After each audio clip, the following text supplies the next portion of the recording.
ચાંદીમાં અચાનક ઘટાડો આવ્યો। સોનાનો ભાવ હાલ 1,56,000 પર નોંધાયો, જે ગઈકાલે સોનાનો ભાવ 1,60,000 હતો। સોનામાં નરમાઈ જોવા મળી, તેની તાજેતરની રેકોર્ડ સપાટીથી નીચે આવ્યું તો આજે ચાંદી 3,12,000 પર પહોંચી ગઈ। ગઈકાલે 3,25,000 ચાંદીનો ભાવ નોંધાયો। આજે બજાર ખુલતા 12,700 થી વધુનો ઐતિહાસિક કડાકો નોંધાયો હતો। હવામાન અંગે 3 નિષ્ણાંતોની 3 મોટી આગાહી। હવામાન વિભાગના મતે આજે રાજ્યના કેટલાક વિસ્તારમાં ત્રાટકશે માવઠું। કચ્છ, બનાસકાંઠા, પાટણમાં વીજળીના કડાકા સાથે વરસાદની શક્યતા। આગામી 24 કલાક બાદ 2 દિવસ ઠંડીનું જોર વધશે તો અમદાવાદમાં 16.8 ડિગ્રી તાપમાન નોંધાયું। માછીમારોને 2 દિવસ દરિયો ન ખેડવા સૂચના અપાઈ।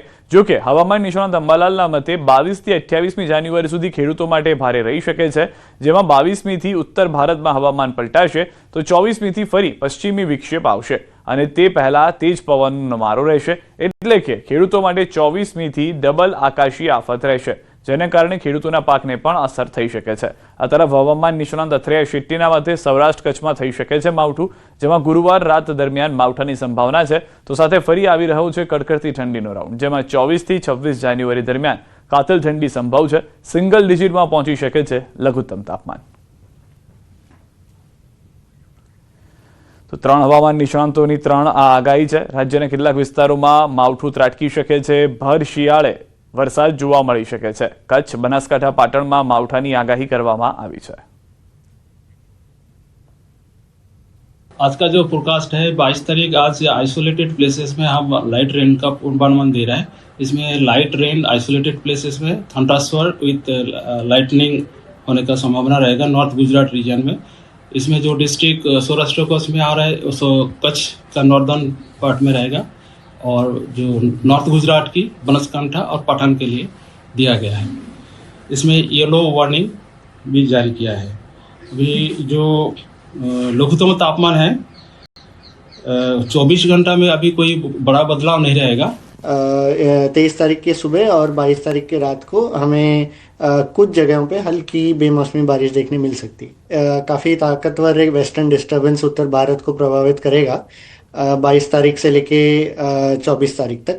तो इसी वेस्टर्न डिस्टर्बेंस के असर की वजह से हम देखेंगे कि गुजरात में भी खास करके कच्छ, पश्चिमी सौराष्ट्र और जो उत्तर गुजरात जो राजस्थान से सटे इलाके हैं, इन इलाकों में हमें कुछ जगहों पे हल्की बेमौसमी बारिश देखने मिल सकती है।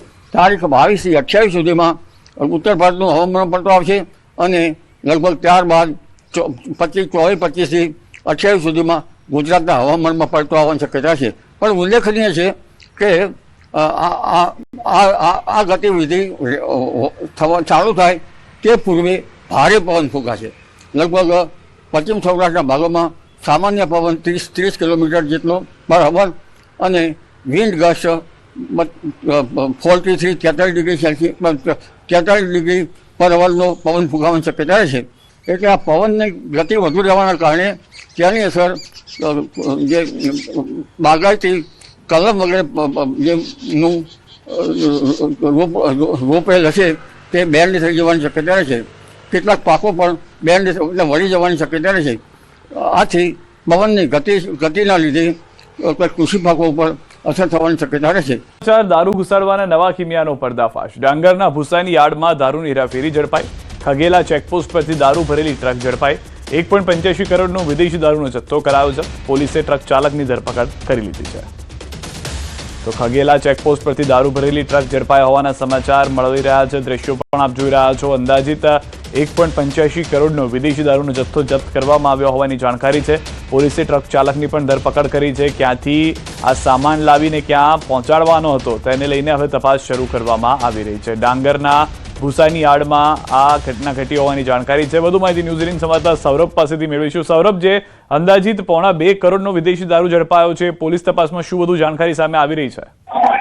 બિલકુલ કહી શકાય કે જે દાહોદ પોલીસ છે અત્યારે દારૂબંધીને અમલવારીને લઈને કડક કાયદો કામગીરી કરી રહી છે। ત્યારે કહી શકાય કે દાહોદના જે કતરા પોલીસ સ્ટેશન વિસ્તારમાં ગુજરાત મધ્યપ્રદેશને અડીને આવેલી જે ખંગેલા બોર્ડર છે ત્યાંથી દાહોદ એલસીબી પોલીસે 1,84,80,80,80 રૂપિયાનો વિદેશી દારૂ જપ્ત કરી લીધો હતો। જો કે એલસીબી પોલીસ સ્ટેશન સ્ટાફના કર્મચારી જ્યારે પેટ્રોલિંગ પર હતા તે દરમિયાન તેઓને ખાનગી રાહે બાતમી મળી હતી કે એ મધ્યપ્રદેશ તરફથી એક ટ્રકની અંદર ડાંગરની આડની અંદર જે વિદેશી દારૂની હેરાફેરી થવાની છે, જે બાતમીના આધારે પોલીસ દ્વારા વોચ ગોઠવવામાં આવી હતી અને ખંડેલા ચેકપોસ્ટ પરથી જે વિદેશી દારૂનો જથ્થો ઝડપી પાડવામાં આવ્યો હતો.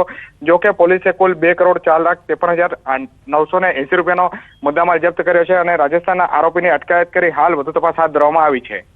આભાર સમગ્ર માહિતી બદલ. તો હાલમાં જે જાણકારી છે તે પ્રમાણે પોલીસે વધુ તપાસ શરૂ કરી છે.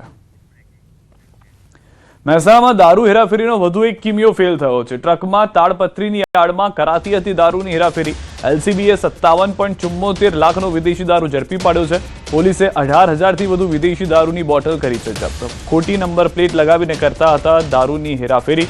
પોલીસે રાજસ્થાનના જાલોરના ડ્રાઈવર સુરેશ જાટની ધરપકડ કરી વધુ કાર્યવાહી હાથ ધરી છે. દર્દનાક દુર્ઘટના થઈ છે. ડોડાના ભદ્રવાહ વિસ્તારની ઘટના છે. સડક દુર્ઘટનામાં 10 જવાનો શહીદ થયા છે. સેનાની ગાડી ખીણમાં પડી હતી. ઘટના સ્થળે 10 જવાનો શહીદ થયા. ખાની ટોપ વિસ્તારમાં સેનાની ગાડીનો અકસ્માત. હેલિકોપ્ટરથી રેસ્ક્યુ ઓપરેશન શરૂ કરાયું.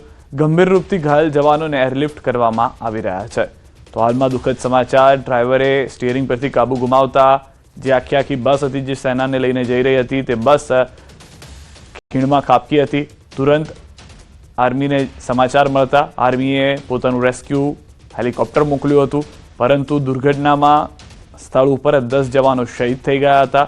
જ્યારે 4 થી 5 જવાનો અત્યારના અત્યંત ગંભીર હોવાની જાણકારી મળી રહી છે કે જે ઇજાગ્રસ્ત થયા છે, જેઓને સારવાર માટે ખસેડવામાં આવ્યા છે, એરલિફ્ટ કરવામાં આવ્યા છે. ગંભીર રૂપથી ઘાયલ જવાનોને એરલિફ્ટ કર્યા બાદ આ સારવાર માટે લઈ જવામાં આવી રહ્યા છે હોસ્પિટલમાં. તેના દ્રશ્યો પણ આપ જોઈ રહ્યા છો. દેવધરમાં જોવા મળ્યા દિલ હચમચાવતા દ્રશ્યો. દેવધરના નાવાડીહી રેલવે ફાટક પર ટ્રક અને ટ્રેન વચ્ચે ટક્કર થઈ. જોકે ટ્રેનના લોકો પાયલટની સતર્કતાને કારણે મોટી રેલ દુર્ઘટના થતા રહી ગઈ હતી. ટ્રેન એન્જિન અને ટ્રકની ટક્કરમાં 2 બાઇક ઝપેટમાં આવી જતા બંને ક્ષતિગ્રસ્ત થયા. આ મોટી દુર્ઘટનાથી કેટલાક લોકો ઇજાગ્રસ્ત થયા હોવાનું જાણવા મળ્યું છે. જાણવા મળ્યા મુજબ ટ્રેન પહેલા તેજ હોર્ન વગાડ્યા બાદ જોરદાર ઝટકો લાગ્યો અને પછી ટ્રેન થંભી ગઈ.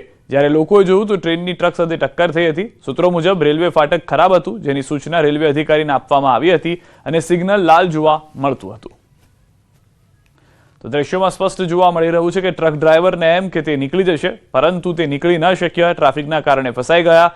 ટ્રેનના લોકોમોટિવ પાયલોટ તરફથી પોતાની બુદ્ધિનો ઉપયોગ કરવામાં આવ્યો અને હોર્ન વગાડ્યા બાદ તુરંત બ્રેકને લગાવવામાં આવી હતી, જેના કારણે મોટી દુર્ઘટના થતા બચી ગઈ હતી. પરંતુ ટ્રક અને 2 બાઇક ચાલક ક્ષતિગ્રસ્ત થયા હોવાની જાણકારી મળી રહી છે. 2 બાઇકને પણ નુકસાન થયું છે. સમગ્ર અકસ્માતમાં દ્રશ્યોની અંદર જોવા મળી રહ્યું છે કે જે ટ્રેનમાં સવાર લોકો હતા તેઓ સુરક્ષિત છે. पीछे हाँ वो खड़ा था, आगे निकल गया था उसी बीच में जो बाइक वाला कूद के भागा तो बाइक ट्रक के नीचे चला गया. હાલમાં ચાલી રહેલા વિવાદ વચ્ચે બાંગ્લાદેશે T20 વર્લ્ડ કપનો બહિષ્કાર કર્યો છે. બાંગ્લાદેશે સ્પષ્ટ કરી દીધું છે કે જ્યાં સુધી મેચનું સ્થળ ભારતથી બદલીને શ્રીલંકા કરવામાં નહીં આવે ત્યાં સુધી તેઓ વર્લ્ડ કપમાં ભાગ નહીં લે.